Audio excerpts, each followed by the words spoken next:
ఇమాన్యుయల్ గెలవకపోవడంపై చాలామంది సెలబ్రిటీలు అసహనం వ్యక్తం చేస్తున్నారు.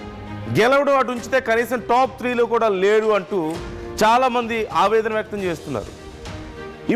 ఎలిమినేషన్ అన్ఫెయిర్ అంటూ పోస్టులు పెడుతున్నారు.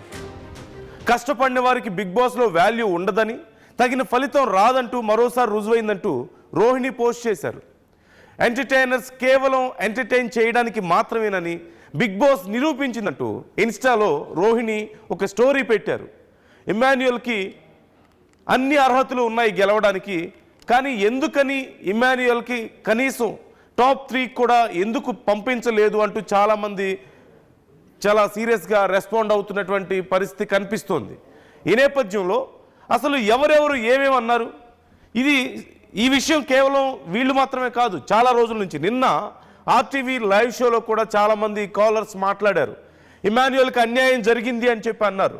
ఇమాన్యుయల్ అన్ని రకాలుగా ఎంటర్టైన్ చేశాడు, బాగా జోక్స్ వేశాడు, మంచి బాండింగ్స్ ఉన్నాయి, గేమ్లో కూడా చాలా యాక్టివ్గా ఉన్నాడు. అన్ని రకాలుగా అంత యాక్టివ్గా ఉన్నప్పుడు ఇమాన్యుయల్ని కనీసం టాప్ 3లో కూడా రాకపోవడం, అట్లీస్ట్ సూట్ కేసు అయినా ఇవ్వాల్సింది కదా అని చెప్పేసి చాలామంది అన్నారు.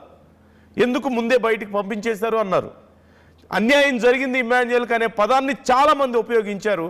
ఇది కేవలం సామాన్య ప్రజలు, నేను మీరు మాత్రమే కాదు, ఇమాన్యుయల్ ఫ్రెండ్స్, జబర్దస్త్లో ఉన్నవాళ్ళు కానీ లేదంటే ఇమాన్యుయల్తో పాటు ఇండస్ట్రీలో ఉన్నవాళ్ళు చాలామంది రెస్పాండ్ అవుతున్నారు.